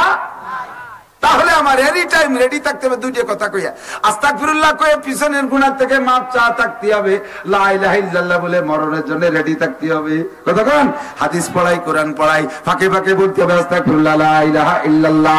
আরে ধান কাটি পাট কাটি আস্তাগফিরুল্লাহ লা ইলাহা ইল্লাল্লাহ, ভোট চাই নির্বাচন করি আস্তাগফিরুল্লাহ লা ইলাহা ইল্লাল্লাহ। কতক্ষণ না কেন যে কাজ করবো ফাঁকে ফাঁকে আস্তাগফিরুল্লাহ লা ইলাহা ইল্লাল্লাহ লা ইলাহা ইল্লাল্লাহ। এবার ডাইন কাতে বিছানায় শুইয়া আপনার ফিগারটা বানাইছেন মুহাম্মাদি ফিগার, মনে আছে নাকি? কি বানাইছেন? মুহাম্মাদি ফিগার বানাইয়া আপনি ডাইন কাতে মুহাম্মদ বডি বানাইছেন, বানাইয়া আপনি অন্তর থেকে 3 বার আস্তাগফিরুল্লাহ আল্লাযী লা ইলাহা ইল্লা হুয়াল হাইয়ুল কাইয়্যুম ওয়া আতুবু ইলাইহি। এরপরে একটা দোয়া পড়বেন, লা হাওলা, পড়েন লা হাওলা ওয়ালা কুওয়াতা ইল্লা বিল্লাহিল আলিয়্যিল আযীম। এর মানে কি? কোনো আশ্রয় নাই, কোনো ক্ষমতা নাই, কোনো আশ্রয় নাই, কোনো ক্ষমতা নাই, একমাত্র আল্লাহ আলিয়্যুল আযীমের কাছে ছাড়া। কথা কোন ঠিক না?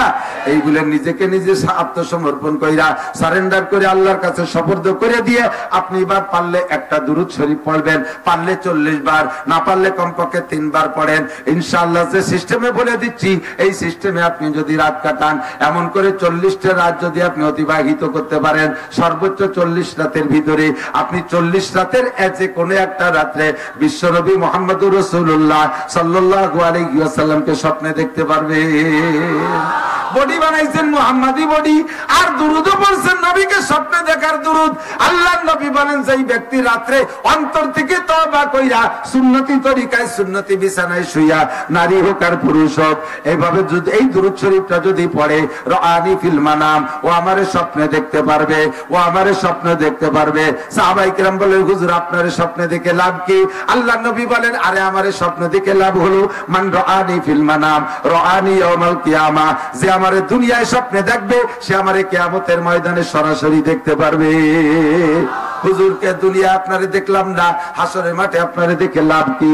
এবার হুজুর বলেন হাসরের মাঠে সবার সাথে আমার দেখা হবে না, সবার সাথে আমার দেখা হবে না, যার সাথে আমার দেখা হবে তার কপাল খুলে যাবে। মান রাআনি ইয়াউমাল কিয়ামা ওয়াজাবাত লাহু শাফাআতি, যার সাথে আমার দেখা হবে আমি তাকে সুপারিশ করে জান্নাতে নেওয়া আল্লাহর পক্ষ থেকে আমার উপরে ওয়াজিব হইয়া যাইবে। আমারে দেখলে স্বপ্নে দেখলেও লাভ। আরে ভাই আমার নবী যে নবীরে স্বপ্নে দেখলেও, ভারতের শিব শক্তি নাম 70 লক্ষ হিন্দুদের দেবতা ছিল। তৎকালীন মুরব্বী যারা মাঠে ময়দানে বাস শুনতেন সাক্ষী দিতে পারবেন। ওনার নাম পরবর্তী নাম হলো ইসলামুল হক। বাংলাদেশে এসে অনেক মাহফিলে অংশগ্রহণ করতেন, অনেক মাহফিলও করতেন। ইসলামুল হক ফ্যামিলিতে 4 সদস্য, যোগ্য 2টা ছেলে মেয়ে, বিশ্ববিদ্যালয়ে পড়ে। আবার উনিও বড় নিজেও বহুত বড় জেনারেল পণ্ডিত মানুষ, হিন্দু ধর্মের একেবারে পুরো ভারতের ভিতরে শীর্ষ 2-3 জনের একজন ছিলেন। আল্লাহু আকবার। ওনার স্ত্রী তো এত বড় পণ্ডিতের স্ত্রী তো মূর্খ না, পুরো ফ্যামিলি জেনারেল উচ্চ শিক্ষায় শিক্ষিত। দুনিয়ার মানুষে ভারতের হিন্দুরা ওনাকে আকাশচুম্বী শ্রদ্ধা করত, লক্ষ লক্ষ কোটি কোটি টাকা হাদিয়া দিত। হাদিয়ার টাকা দিয়ে বহুত ল্যান্ড প্রপার্টিজ উনি অংশ সংগ্রহ করেছেন, কোটি কোটি টাকার মালিক হয়ে গেছে। হিন্দু ভদ্রলোক সকালবেলা ঘুম থেকে উঠলে হাজার হাজার হিন্দুরা এসে পায়ের উপরে পয়রা সিজদা দেয়, মহিলারা এসে উলুধ্বনি দেয়, আগাগোড়া দুধ পানিতে ভিজাই ফেলায়, দেশের যত দামি খাবার সব খাওয়ায়। হঠাৎ করে এক রাত্রে স্বপ্নে দেখে 4 জনেই একই স্বপ্ন দেখছেন। সকালবেলা ঘুম থেকে উঠা প্রত্যেকের চেহারা পরিবর্তন হয়ে গেছে। গতকালকে উঠে যেমন ছিল আজকে উঠে তেমন না, কেমন যেন ঢালুমালু করে, মুখখান সবার মলিন মলিন ভাব, মলিনের ভিতর যে একটা ভিন্ন রকম নূর চমকাইতেছে। এবার ইসলামুল হক সাহেব শিব শক্তি যার নাম, সে তার স্ত্রীকে বলতেছে কি ব্যাপার তোমার চেহারা আজকে গতকালকে থেকে ব্যতিক্রম কেন? সেও বলতেছে আপনারা তো আলাদা রকম দেখা যাচ্ছে। ছেলে মেয়েদের দুটো উঠে আসার পরে প্রত্যেকের ভিন্ন রকম। এবার উনি স্ত্রীকে আলাদা ডাইকে নিয়ে বলে আরে আমি তো আজকে রাত্রে স্বপ্নে দেখি সুন্দর একটা চেহারা, অমন চেহারা জগতে কোনোদিন কোনো মানুষ দেখে না। কিসের পূর্ণিমার চাঁদ, কিসের আকাশের সূর্য, এমন চেহারা কেউ কোনোদিন দেখে নাই। কোন মা এমন সন্তান জন্ম দেয় নাই। লাম তালিদিন নিসাউ কোন মহিলা এমন সন্তান জন্ম দেয় নাই বলে আমার বিশ্বাস। এমন একটা মহাপুরুষ আসলেন, পরিমাণ মতো উঁচু, মাথার চুলগুলো তেমন সুন্দর, বাবরি চুল, দাড়িগুলো এরকম সুন্দর, মনে হয় যেন দুই একটা দাড়ি ফাঁকে ফাঁকে পাকা আছে, তার থেকে নূর চমকাইতেছি। আরে চক্ষু যুগল এমন সুন্দর, বুড়ো যুগল এমন সুন্দর, নাকটা এত সুন্দর, কোনটা আমি একটা একটা করে বর্ণনা করে শেষ করতে পারবো না। আমার হাতের সাথে মুসাফা হলো, মনে হয় যেন আমি মখমলের সাথে মুসাফা করতেছি। মাথায় টুপি পাগড়ি, গায়ে সুন্দর সাদা জুব্বা, আমার সামনে এসে আমাকে বলে, আমাকে উনি নাম ডাক দিয়েছেন, হে ইসলামুল হক, ওটা বড় লা ইলাহা ইল্লাল্লাহ মুহাম্মাদুর রাসূলুল্লাহ। ওই লোকটা আবার এই কলেমার দাওয়াত দিল, এরপরে উনি চলে গেলেন। আমি তো বুঝতে পারছি না কি করব, এবং আমাকে ইসলামুল হক বলে উনি আমাকে সম্বোধন করেছেন। নাম ছিল তার শিব শক্তি, আর আল্লাহর নবী তার ইসলামুল হক কয়ে সম্বোধন করলেন। স্ত্রী বলতেছেন, আমিও হুবহু একই স্বপ্নে দেখছি, আমাকেও বলে, হে ইসলামুল হকের স্ত্রী, তুমি কলেমা পড়ো লা ইলাহা ইল্লাল্লাহ মুহাম্মাদুর রাসূলুল্লাহ। দুই স্বামী স্ত্রী দুইজনে কথোপকথন হইতে হইতে ছেলেটা এসে কয়, আব্বা আমি স্বপ্নে দেখছি, আমাকেও কয় ইসলামুল হকের ছেলে কলেমা পড়। মেয়েটা কয়, আব্বা আমাকেও বলতেছে ইসলামুল হকের মেয়ে কলেমা পড়। তাহলে আব্বা আম্মার দেরি করার দরকার নাই, আমরা পড়ে ফেলি লা ইলাহা ইল্লাল্লাহ মুহাম্মাদুর রাসূলুল্লাহ। আরে হিন্দুতেও যদি আমার নবীকে স্বপ্নে দেখে, তারও কপাল খুইলা যায়। বর্তমানে পুরো ফ্যামিলি সৌদি আরবে আছে, ভারত সরকার জানতে পাইরা তার নাগরিকত্ব কেটে দিছে, সম্পদ বাজেয়াপ্ত করে দিছে। চলে আসছিলেন বাংলাদেশে, বাংলাদেশে কিছুদিন থাকার পরে সৌদি সরকার জানতে পাইরা বড় সাদরে অভ্যর্থনা জানাইয়া তাকে সেখানে নিয়ে গেছে। এখন সৌদি সিটিজেন হইয়া আছেন। আল্লাহু আকবার। আমার নবীকে স্বপ্নে দেখলেও লাভ, দুনিয়ায়ও লাভ, আখিরাতেও লাভ। এই জন্য মুহাম্মাদি ফিগার নিয়ে আমি ডানকাতে শোবো, শোয়ার সময় হিসাব করব, সকাল থেকে পর্যন্ত কতগুলো গুনাহ করেছি, গুনাহগুলো স্মরণ করে পড়বো আস্তাগফিরুল্লাহ, পড়ি আস্তাগফিরুল্লাহ। জীবনের শেষ তওবা আস্তাগফিরুল্লাহ, জীবনের শেষ তওবা আস্তাগফিরুল্লাহ। আমার মা বোনরা বাচ্চাদেরকে ঘুমানোর সময় ওই বাঘবাল্লুকের ভয় দিয়ে ঘুমাবেন না, বাঘবাল্লুকের ভয় দিয়ে ঘুমাবেন না, আগডুম বাগডুম পড়াতি পড়াতি ঘুমাবেন না, গ্যাঙ্গর গ্যাঙ্গর ব্যাং ডাকে এই সমস্ত আলতু ফালতু প্রশিক্ষণ দিয়ে ঘুমাবেন না। বাচ্চাদেরকে ঘুমানোর সময় ইংরেজিতে আপনি শব্দ ওয়ার্ড মুখস্থ করাতি করাতি ঘুমাবেন না। র্যাট মানে ইঁদুর, ক্যাট মানে বিড়াল, কাউ মানে গরু, ডগ মানে কুত্তা। এই কুত্তা কার পরে মাও ঘুমাই গেছে, বাচ্চাও ঘুমাই গেছে। শেষ কলেমা কি হলো? আরে শেষ কলেমা কি হয়েছে? ওই ঘুমের মধ্যে যদি মরিয়ে যায় তাহলে আখেরি কলেমা কুত্তা, কুত্তা মারা মরবি। আরবিতে যে দোয়াগুলো আছে, প্রত্যেকটা দোয়ার ভিতরে আল্লাহর নাম আছে। ও দোয়া করলে আপনার কালেমা হয়ে যাইবে। আল্লাহুম্মা বিসমিকা, এর মানে হে আল্লাহ তোমার নামে মরিতেছি। তাহলে এর মধ্যে আল্লাহ আছে, আছে না নাই? সালামুন আলা ইলিয়াসিন, রাতে 7 সালাম পড়ে ঘুমাইবেন, বিষাক্ত প্রাণীতে কামড়াবে না। সালামুন আলা ইলিয়াসিন, সালাম আল্লাহর নাম। সালাম কার নাম? আল্লাহর নাম। আউযু বিকালিমাতিল্লাহি তাম্মাতি মিন শাররি মা খালাক। রাতে শোয়ার সময় এই দোয়া পড়ে যদি ঘুমান, বিষাক্ত প্রাণীতে আপনাকে দংশন করবে না। ফাঁকে আউযু বিকালিমাতিল্লাহির ভিতরে যে আল্লাহ আছে, ওইটা আল্লাহর নাম। এই সব দোয়া পড়ে, যে কোনো দোয়া পড়ে ঘুমাইলে আপনার ওই ঘুমটা হবে কলেমাওয়ালা ঘুম। ওর মরণ যদি হয়ে যায় তাহলে মরণ হবে কলেমাওয়ালা মরণ। ও বন্ধুরে আমার দিক তাকান, তাহলে আমাকে কিয়ামতের ময়দানে আল্লাহর সামনে যাইতে হবে, হিসাব দিতে হবে। হিসাব ছাড়া এক কদমও বাড়তে পারবো না। লং টাইমের হিসাব একবারে আমরা দিতে পারবো না। কাজেই দৈনন্দিন হিসাব ক্লোজ করে গুছায় রাখবো। এক সাহাবা বলে, হুজুর আমার আমলনামায় কোনো গুনাহ নাই, আমার আমলনামায় কোনো গুনাহ নাই। হুজুর কয় কিভাবে বুঝলে? আপনি বলছেন হিসাব লাগাইতে, প্রত্যেক রাত্রে আমি সেই দিন থেকে হিসাব লাগাই। আমি বিছানায় শুয়ে হিসাব করে দেখি, আমি ঘুম থেকে উঠে বিছানায় আসা পর্যন্ত একটা গুনাহও করি নাই। মুরব্বীরা কেউ আছেন বলতে সাহস আছে? একটা দিন কোন গুনাহ করেন নাই, ইচ্ছায় ও অনিচ্ছায়। গুনার থেকে বাঁচার কোনো উপায় নাই। এই যে বাজারের ভিতর দিয়েছি, তাও দেখি, নিচের দিক তাকাই, তাও দেখি যুবতী মেয়েরা এই বাজার করতে এসে, আজকে এই মেলার মধ্যে এসে আইসেন আর শুনতে, সে জায়গায় গুনাহ কামাই করা লাগে। কতক্ষণ? সত্যি মিথ্যার অভাব নাই, গুনাহ ছাড়া চলার উপায় নাই। সাহাবাটাই হুজুর আমি প্রত্যেকদিন হিসাব করি, আমার আমলনামায় কোনো গুনাহ ধরা পড়ে নাই। আরে নিজেকে নিজে তো সাত দোয়াতে তলিরাটি সবাই মনে করি, কথা কন না কেন? প্রত্যেকটা মানুষের স্বভাব, এনি ম্যান এভরিবডি, প্রত্যেকটা মানুষের স্বভাব হামাকাসরা আকলে খুতবা কামাল নুমায়াত ও ফরজন্দে খুতবা জামাল। শেখ সাদি রহমাতুল্লাহ আলাইহি বলেন প্রত্যেকটা মানুষের এই দুইটা স্বভাব আছে, হামাকাসরা আকলে খুতবা কামাল নুমায়াত। প্রত্যেকটা মানুষ নিজের জ্ঞানকে পরিপূর্ণ মনে হয়, নিজের জ্ঞানকে পরিপূর্ণ মনে হয়, নিজের আমলকে পরিশুদ্ধ মনে হয়, নিজের অবস্থানকে খুব পরিপক্ক মনে হয়। এটা হলো প্রত্যেকটা মানুষের স্বভাব। চেয়ারম্যান কি বোঝে, এমপির কি বুদ্ধি আছে, মেম্বার এক দামলা, উনি জন্মের বুদ্ধিমান, এই জন্য উনারে কেউ কোনোদিন ভোট দেয় না। কথা কন, ও কি মানুষ হলো এই হুজুর, আরে বাদ দে, অত বড় হুজুর হলি কি হবে, ও চিনি হুজুর হিরো 3 দেশ আলমাইয়া হুজুর এসে।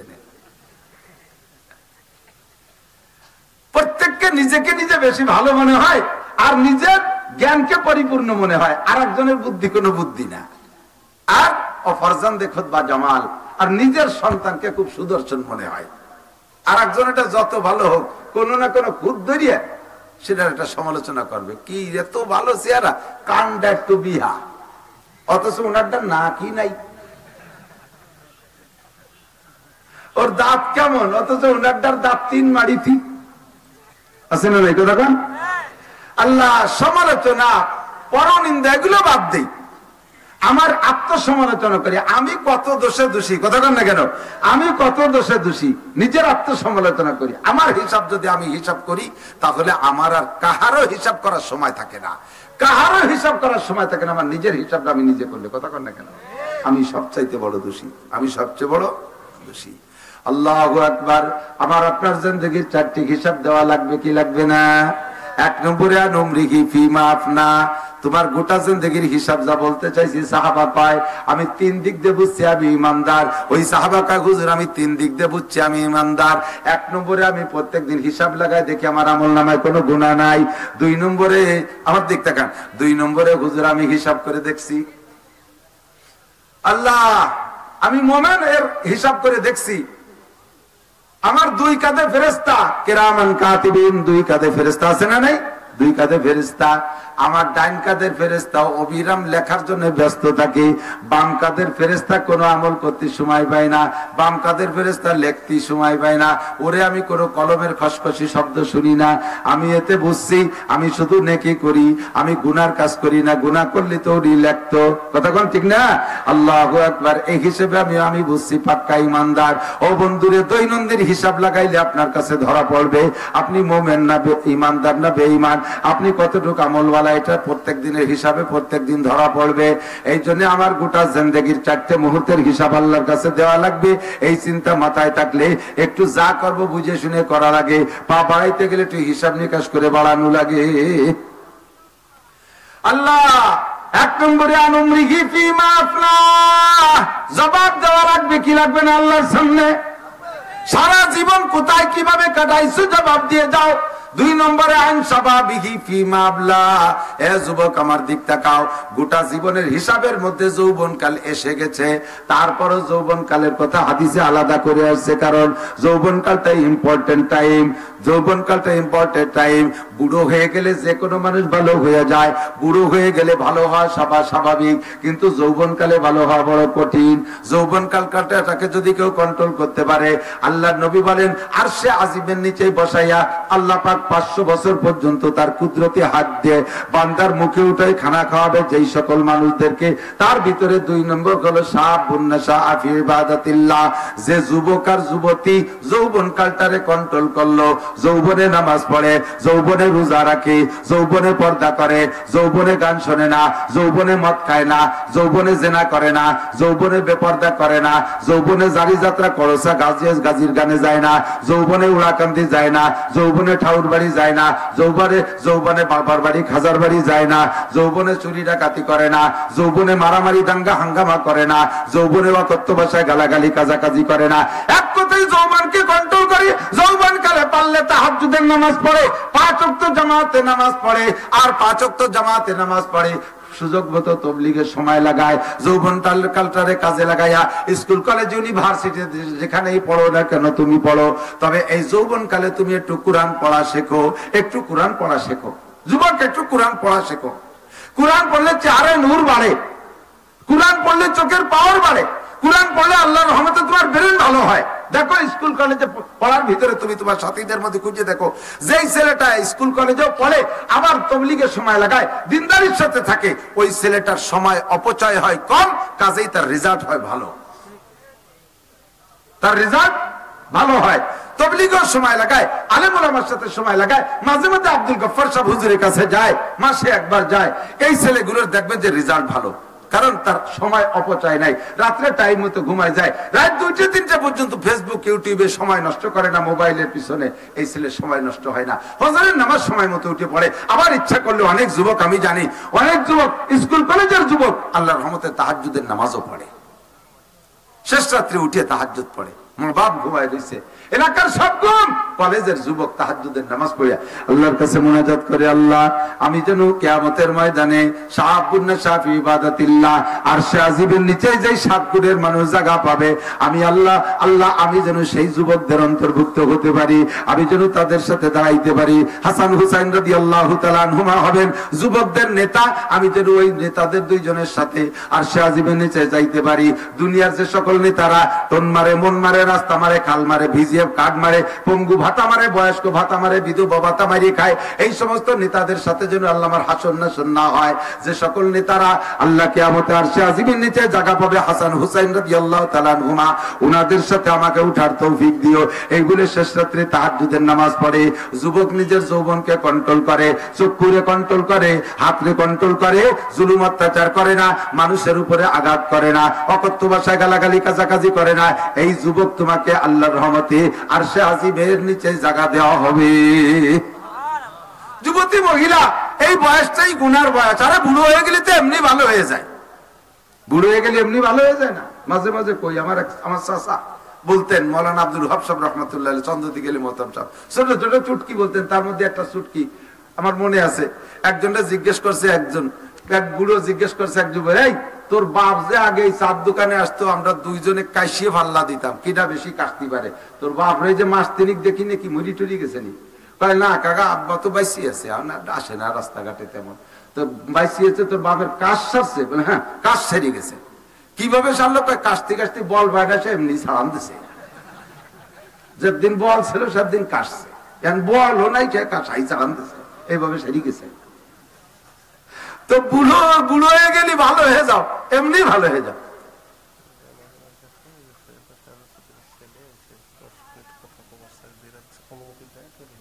আমার বয়ান শেষ হয়ে আসছে, আমার দোয়ার আগে ভাই আসবে ইনশাআল্লাহ।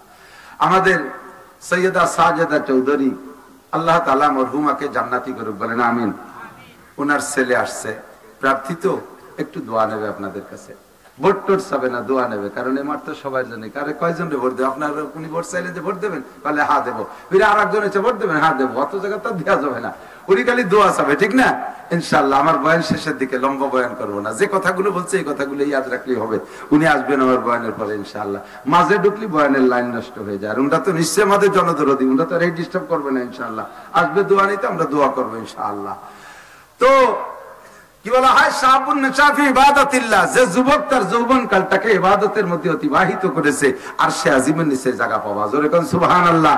আরে ভাই, বুড়ো হয়ে গেলি তো কাস্তে কাস্তে বল পায় না, সে ছাড়ান দেয়। এই ছাড়ান দেওয়ার নাম তো কাজ সারিয়ে যাওয়া না।